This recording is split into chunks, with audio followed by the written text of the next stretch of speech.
Hey guys, how's it going? It's Danconia and welcome back to the Overwatch League Roundup 2020. So, it is exactly a week until the Overwatch League kicks off for its 2020 season, and we have now finished our team previews ahead of that season, looking at every single team in the league and judging basically whether we think they've improved or not. But there's one thing that we haven't done yet, and that is some power rankings. So, welcome to a double header for this weekend where we will look at power rankings for the 2020 season of the Overwatch League.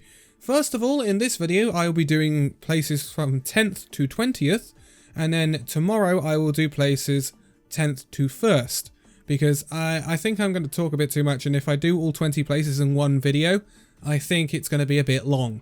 So I want to divide it up into two videos for that reason. So we are going to look at our first 10 teams that I think are going to make up the bottom of the league. So, obviously, as always, these are my opinions. They are only my opinions. You can have your own opinions. I always like to see other people's opinions in the comments section, so if you have your power rankings of your own, then please do let me know, and we can all have a discussion about it, because I think this is really, really good. There's a lot of different things. There are some few outliers in my power rankings that a lot of people are probably going to be a bit off about, a bit weird, and say I'm wrong, and they can say that, and that's fine. But I honestly believe that some of these teams have the potential to be better than perhaps some other people's power rankings have been put in the map.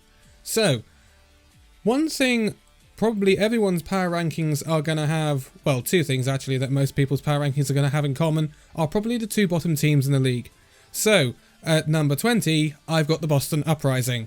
Now, I don't think this is any surprise. Boston Uprising have kind of been the kicking boys in my team preview series, because they were terrible in 2019, let's be honest. They haven't looked great since they lost Krusty in the inaugural season to the San Francisco Shock, their coach. And I look at the transfers that Boston Uprising have made in this offseason. There's some people I really want to see pop off, like Brusen and people like that, right? But when I look at their actual signings, and I look at the quality of their signings, I really only see one signing that is pure quality, and that is Myunbong. Now, you can say Munchkin's quality, but the problem is Munchkin, he really didn't do much at Seoul Dynasty. And this is my problem with this Boston Uprising roster. I don't think it lacks creativity, and I think it lacks any stability, to be quite honest with you. And if the coaches of the Boston Uprising and the management of the Boston Uprising continue to muck around with their roster like they did last season, this Boston Uprising roster is going nowhere. Absolutely nowhere. And that's why I believe they will be propping up the league this season. And I think I haven't seen a power rankings that hasn't put Boston bottom. So, yeah, it's difficult times for Boston, isn't it? But in number 19, we have got the Los Angeles Valiant. So, the Valiant, despite, they are a very up and down team, the Valiant. They always kind of have been. They were really good in the inaugural season, and then last season they started off really badly and kind of got better. But, again, this is a case of looking at their roster. And their roster, I see nothing. I really don't see anything that really pops off in this Los Angeles Valiant roster. And that's why I think it's going to be down with the likes of Boston Uprising. I don't see anything in this roster that can allow them to compete with the people that are in the play-ins, let alone people that are in the top 6.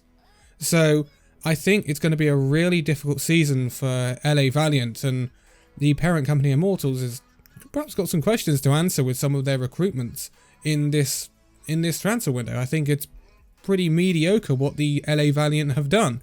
It's a fairly well-rounded squad, but it does rely heavily on Lastro and Rain as the supports. There are no other supports on the LA Valiant, and I just don't think it's up to par with the rest of the league, so that's why I think they're going to be struggling this season to get out of that tussle at the bottom of the league. So, then we get two teams that I think could possibly be better than where I've placed them. And honestly, I found it really difficult to do power rankings for this season. Honestly, you could interchange a lot of teams between 18th and, say, 10th or 11th. So it's actually really difficult to call where some of these teams are going to fall. But in 18th, I've got Paris Eternal. Now, the reason I've got Paris Eternal in 18th is because I have significant worries on how the French and European side of the Paris Eternal roster is going to mash in with this South Korean side of the roster that they've now obtained with XG and No Smite. The problem is also for the Paris Eternal is their main tank. Like, they have basically got two main tanks that were benched last season. Ben Best was benched, No Smite was benched. If you want to be a team that's competing at the top of the league, and when you look at their other signings with XZ, Sparkle and Hanbin, they want to be competing, so why not try and sign a really good main tank? Like the Guangzhou Charge signed Krong, like there's plenty of main tanks on the roster. Hell, Bumper is a perfect example. There's plenty of main tanks available, why didn't they go and try and sign someone a bit better than perhaps a No Smite? But hey, they might be able to get the best out of No Smite, and I might be talking out my backside. But another problem for the Paris Eternal, obviously, is mainly Sparkle. Sparkle is a massive signing for the Paris Eternal. Honestly, game-changing for Paris Eternal. He was such hot property coming into this season, but obviously he's not going to be eligible. He's going to be underage for a lot of this season, and I think that's going to hurt the Paris Eternal significantly. And there's just so many questions over Paris right now, I can't really rank him too much higher. I think there's a lot of teams with a lot more consistency and that will be going ahead of Paris Eternal right now. But this is certainly a team for the future. I think Paris Eternal might be a team to watch out for in 2021, providing everything goes well. So, in 17th, going up one place on their standing from last year, it's the Washington Justice. Now, a lot of people have got Washington Justice rated a lot higher than I have, and I can understand the reason. They showed a lot of improvement come the end of last season, but I worry that they depend way too heavily on Corey. And the reason I say this is, I'm not saying that Corey isn't good. Corey is really good, right? But the DPS lineup for the Washington Justice, they've got two really decent projectile players in Stratus and in Tuba. But then Corey is the only hit scan they've got. Corey is almost like, it's like a similar situation to Carpe at Philadelphia. Not so much anymore at Philadelphia, we'll get onto them a lot later and then tomorrow. But Corey will be the star DPS for the Washington Justice. If he doesn't pop off, the Washington Justice don't pop off. And I think that's too much reliance on one player. And I honestly don't know what they're doing with their tank line, with Raw, Lulshish and Elivo. If they split up Lulshish and Elivo and have Raw and Elivo as their tank line, I don't honestly think that's going to work. I don't know why they didn't, someone said this in the comments, why not keep Sansam and go with Raw and Sansam? It would have been a possibility. So there's definitely some issues here, and I think the roster is also pretty small. And I don't know whether it might cause problems with fatigue later on down the line. So I have a lot of questions around the Washington Justice, and that's why I've put them in 17th, although that is up on where they finished last season by one place. So, next up, we have the Houston Outlaws. So, Houston Outlaws, this is tough on the Houston Outlaws, and the reason I've ranked them in 16th is because so many other teams have improved. So many other teams have improved right now that the Outlaws kind of become a victim of this. And the problem is, they've got to gel Meko in right. And Meko is, for the first time, playing on a mixed roster. And it'll be interesting to see how Harsha does this. Along with Repel and Jexer, obviously, as well.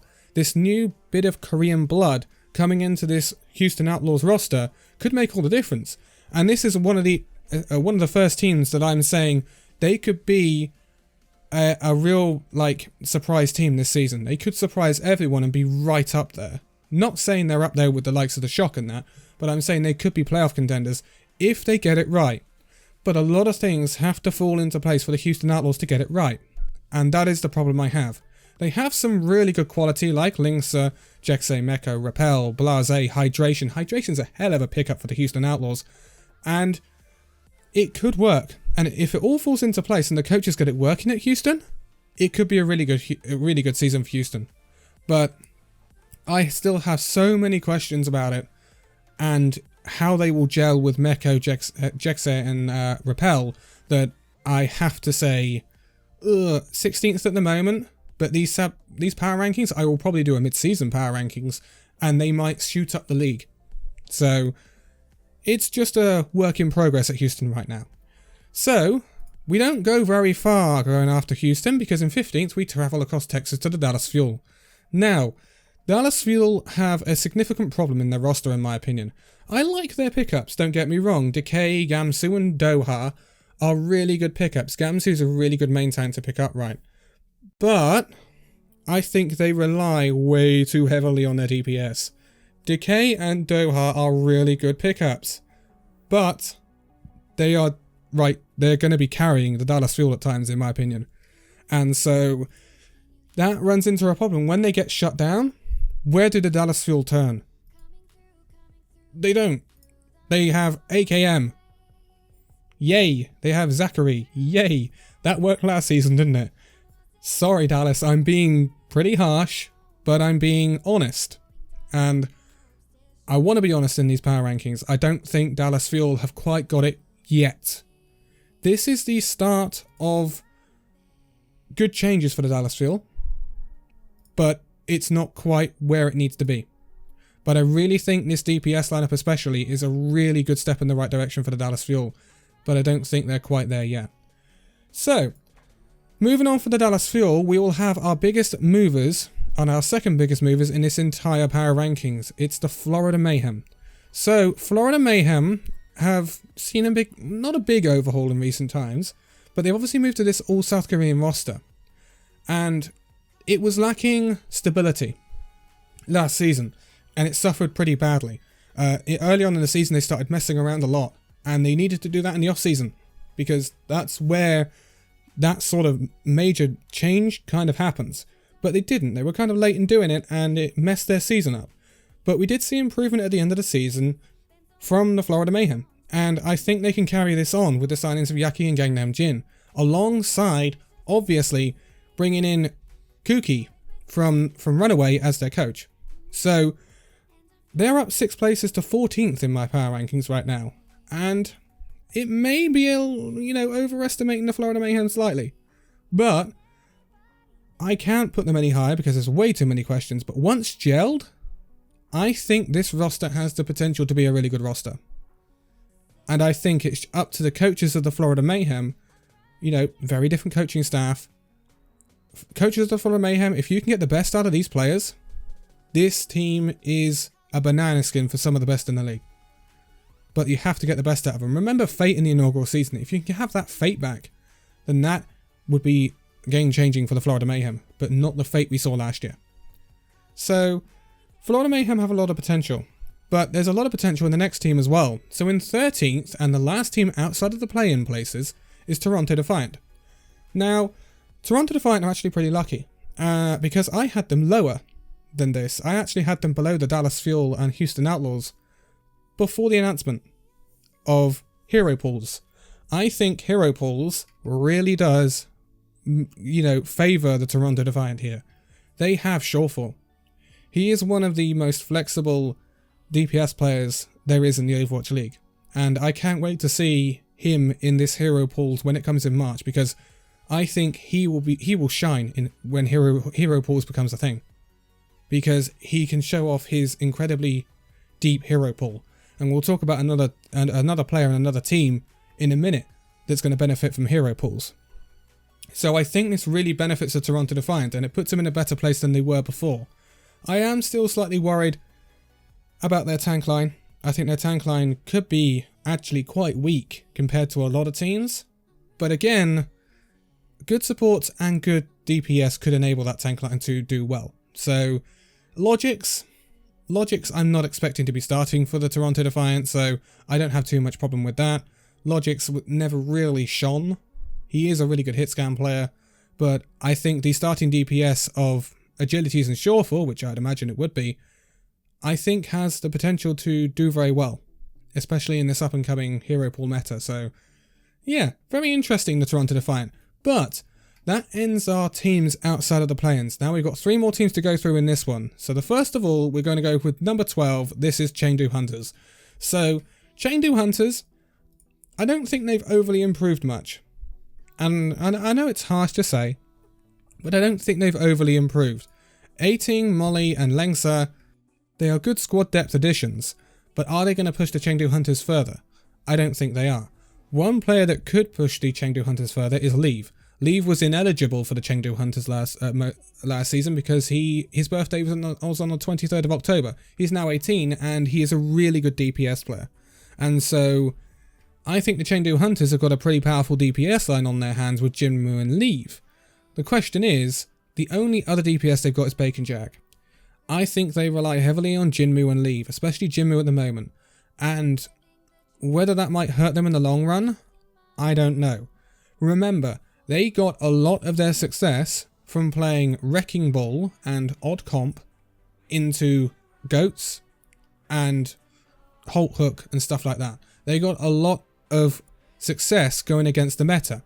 Now, when Hero Pools comes in, and this is another team that could really benefit from Hero Pools, is the thing is with Hero Pools, it's going to be chaos, right? You're going to have a new meta pretty much every week to 2 weeks. So Chengdu Hunters could really benefit from this, but there won't be a meta to necessarily go against. So Chengdu Hunters have lost that element of surprise, and I don't know whether that might hurt the Hunters slightly in 2020. This is a team that has a lot of potential, but I don't know whether it's going to be realised quite now. So, in number 11, I have got a controversial team.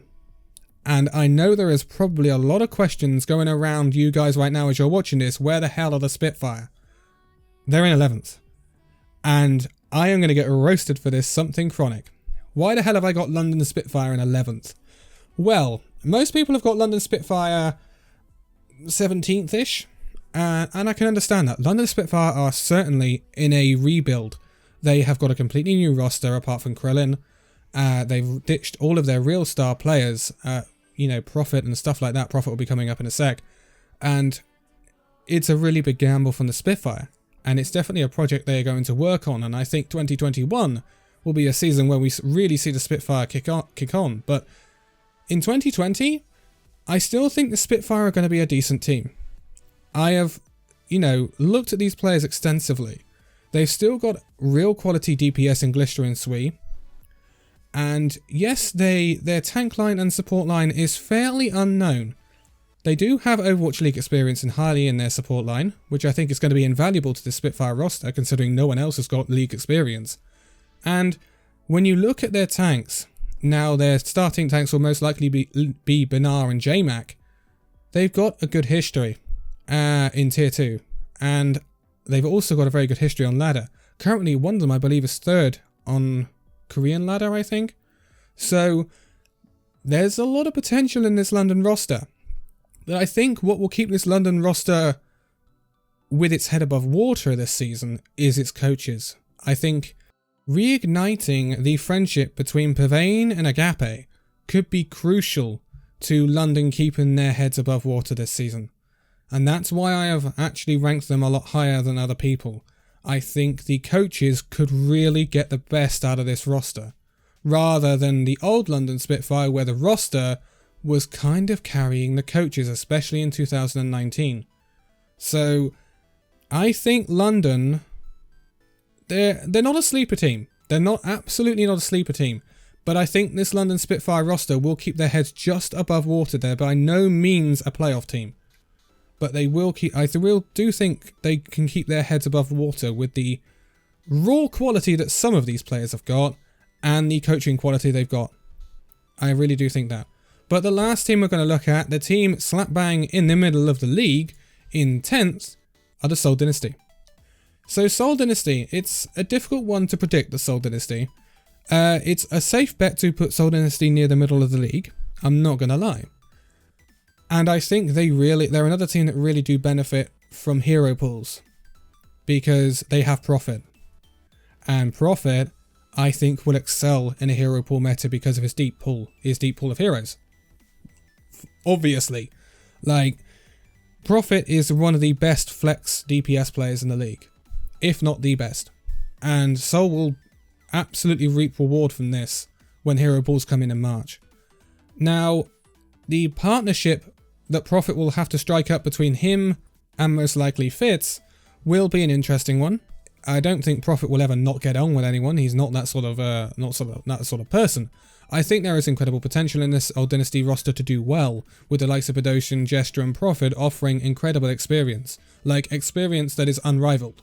They are champions of the league. Yes, they weren't champions in 2019, but they were champions in 2018. They know how to win.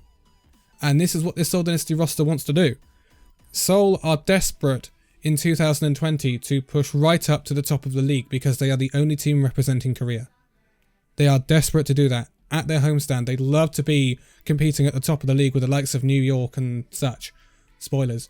No, New York aren't top, before you get any ideas. But the loss of Ru Jae-hong could be quite serious for the Seoul Dynasty in terms of leadership. Toby has to be able to take over that leadership role. He is going to be the leader in this squad, in my opinion. So it'll be very interesting to see how Seoul integrate their newfound talent.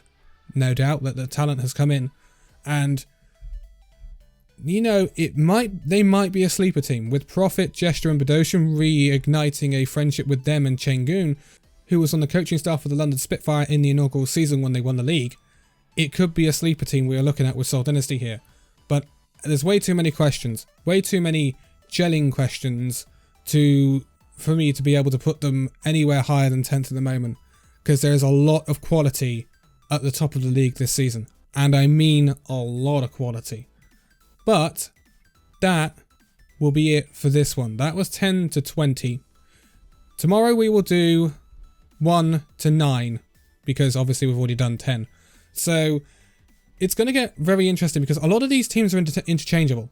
Don't get me wrong, like Toronto could be 4 or 5 places higher perhaps than they are now, if the conditions are met for them to pop off. Same with a lot of the other teams. Dallas Fuel could pop off for all I know, to be quite honest with you. They've got a really good DPS line. It just depends whether their support line and their tank line rolls with that DPS. If it doesn't, then it all becomes disjointed and you're looking at another situation where the DPS are having to carry the fuel to wins, and that won't get you playoffs. It just won't. You have to have a good, decent team around them. So it's going to be controversial, these power rankings. Well, that's without a doubt. And there's another one coming up tomorrow that will probably be a bit controversial as well. But you feel free to roast me. Feel free to roast me, because I know you probably will. But if you've got your own power rankings, then do post them below or post them in the Discord, because I would love to hear your opinions on this as well. But for now, thank you guys so much for watching this video. If you'd like to, give a like, subscribe if you're new, and I'll see you in the next video. See you then.